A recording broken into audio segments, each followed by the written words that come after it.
Another episode of Abandoned Games, a series where I cover old and forgotten games, mostly to rate how shitty they are. But before I begin, I wish to say I have returned to YouTube after almost a year of absence.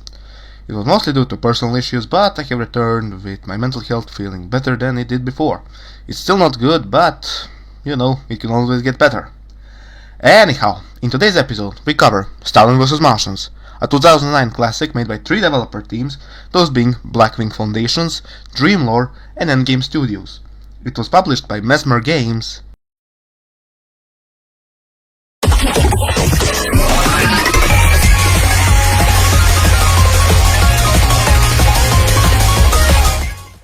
Who were a sub-branch of Paradox Interactive.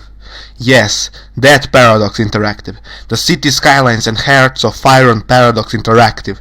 The ones that made Europa Universalis Paradox Interactive. Anyhow, let's dip our feet into the game. You know a game is good when it begins with the Soviet anthem. I mean, just look at this. Just look at this.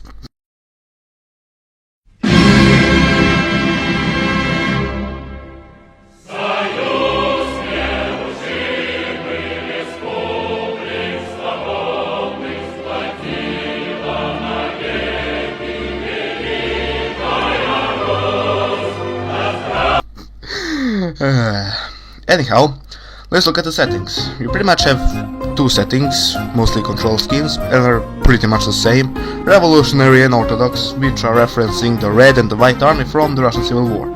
There is no video settings, and the one settings that exist are very basic.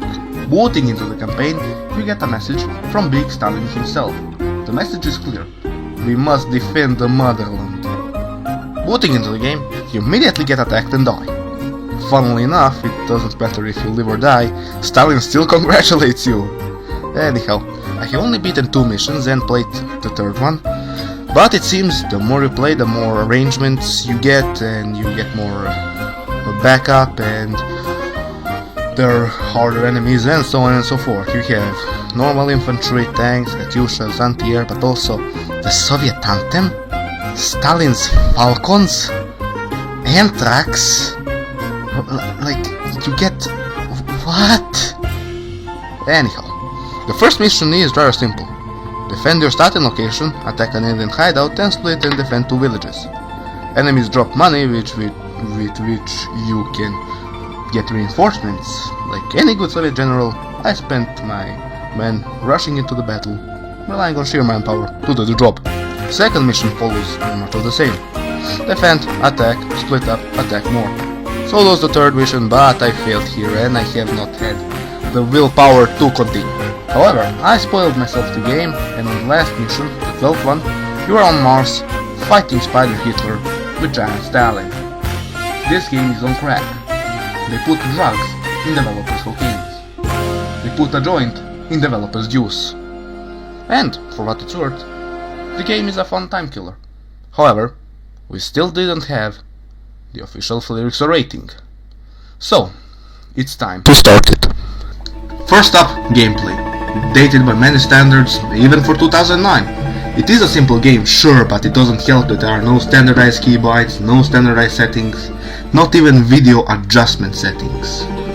It gets a weak 3 out of 10. Sound design. Whilst the soldiers have funny one-liners such as I worship communism, I reckon it could have been done better, much better. The music choice is strange considering they could have used Russian folk and war songs, but it's not that bad. It gets a 5 out of 10, could be better, but it is good as it is. The AI.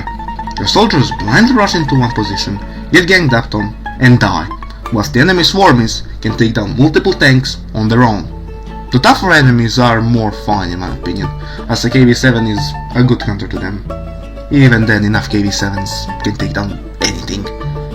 The AI gets a very nice, very respectable rating of 1 out of 10.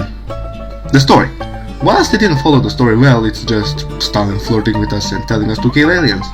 Not much to talk about, so it's a 2 out of 10. Graphics. They are fine. Not too good, but not too bad. Nothing to complain about here, and it gets a nice 5 out of 10. And lastly, reinforcements. So far, every reinforcement has had its ups and downs, and I like that. But then again, any game with the Soviet anthem boosting your soldiers is a game of the year. On a serious note, reinforcements units types gets 7 out of 10.